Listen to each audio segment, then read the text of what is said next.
Welcome, ladies and gentlemen. Thank you so much for your great support. I usually don't take it for granted. Again, ensure you like this video. If you like this video, you automatically support the work that I'm doing in this video. I will appreciate you so much if you consider liking the video.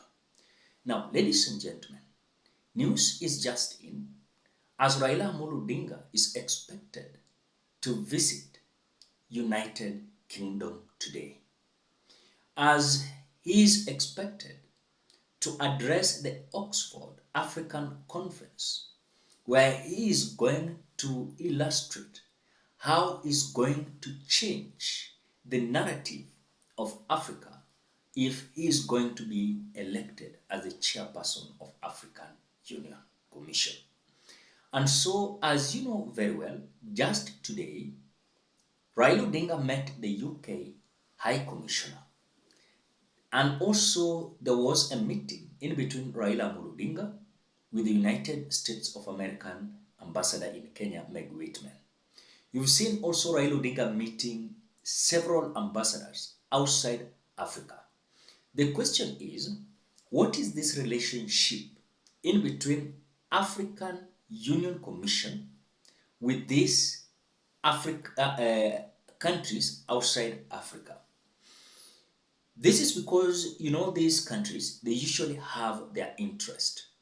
And their interest might be politically, economically, and socially. But most of these countries, they usually concentrate in economic and political let me say, the expectation is that to concentrate on the economic and political issues in Africa. And these usually benefit them. For example, if someone who is going to be a president in a certain country, who is likely to endorse their policies, ideologies, and agendas, they usually endorse that person. And that is why most of the time you can see William Ruto with the US, they are together like this. So what we are expecting with Raila Odinga is to go and give African details, how he's going to transform Africa. In any case, he's going to be elected as the chairperson of African Union Commission. Away from that, Azimio leader Raila Odinga will leave the country tomorrow for a two-day visit to the United Kingdom, where he will continue his campaigns for the African Union Commission chairperson position. The former premier, who is scheduled to give a public lecture at the University of Oxford on the future of Africa, is also expected to outline his vision for Africa if elected as the next chairperson of the powerful organ. As KTN's political affairs reporter Emmanuel Toh now reports, the former premier continued his busy schedule of meeting ambassadors and high commissioners at his current home. After taking a sabbatical from the streets and social media, the former Prime Minister is expected to ramp up his African Union Commission campaigns with a visit to the United Kingdom Thursday. The former Prime Minister is the keynote speaker in the Oxford Africa Conference 2024 under the theme Charting Africa's Path Forward, a Journey of Possibilities, and is set to explain his mission and vision for Africa if elected the next chairperson of the Africa Union Commission. The opposition chief will be accompanied by Firebrand Nairobi Senator Edwin Sifuna, who will also feature in the discussions in the world's second oldest university. Odinga recently met the UK High Commissioner to Kenya, Neil Wigan, at his current residence, where he shared his ambitions for the Addis Ababa job. This comes as he continued his meetings with ambassadors and high commissioners, Wednesday having a tete-a-tete with Martin Brouwer, ambassador of the Kingdom of the Netherlands to Kenya. Odinga said they discussed the potential for a stronger, more unified Africa, emphasizing the need for continental integration, enhanced trade, and infrastructure development. The duo highlighted the necessity of moving beyond merely signing free trade agreements to actualizing them. Odinga had recently met other ambassadors, including the US ambassador to Kenya, Meg Whitman, where he campaigned for his AUC job, asking for the support of the United States of America, which holds sway in African politics. I have served the AU in the capacity of infrastructure high representative. That position gave me a good advantage to be able to learn about each and every African continent, country. Odinga is set to submit his formal bid for the job next week ahead of the elections set for February 2025. And again, something that I want to say in this video. Raila Odinga is a man that has connections. If he was not a man that do not have connections, then William Ruto rather could have been having now a difficult situation to sell out Raila Odinga to these African presidents. Because remember, the election of African Union Commission mainly is going to be the presidents of Africa who are going to vote.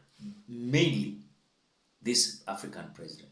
So remember one thing, Raila Odinga also is having connections with this African president. And some might not come out voting to Raila Odinga because of William Ruto. They will just vote for Raila Odinga because they know who is Raila Odinga. They don't have to be given a lot of illustrations. Who is Raila Odinga, what he has been doing. He's a man that is well known across Africa. And so even other presidents who are now presidents, they were together with Raila Odinga in opposition. And so it is only Raila Odinga who is not the president. And so to sell Raila Odinga is going to be easy for William Ruto. At the same time, Raila Odinga is having connections across, let me say across the world. Raila Odinga is well-known man because the other time he was in US, the other time he went to Dubai, and now we are being told he's going to UK. And so I told you the basis of connection in between US to Africa. They usually have socio-economic and political issues attached to different African countries. And so that is why they usually have so much interest. Who is going to partner with them to, of course, to entrench their policies in Africa. But again, it's going to depend who is this person, who is going to be the chairperson. Is it Raila Odinga or is it another candidate who is going to at least illustrate how is going to ensure that Africans are not only going to be exploited, they are not going to be exploited, but Africans are going to benefit on these policies from these countries outside Africa. So we are just waiting how things are going to be, because now Raila Odinga is like gaining the momentum. We are waiting the handing over of his CVs. I think it is August last or July. I don't know, in between July and August. Then the election is going to be conducted next year, 2025. And so that is whatever we are being told. So Raila Odinga is currently busy and ensuring that his campaign is now going to touch the ground because election is coming near. Ladies and gentlemen, what do you think? Is Raila Odinga going to win this seat? Drop your opinion at the comment section below. Otherwise, thank you so much because of your great support. Please consider subscribing, liking, commenting, and sharing this video.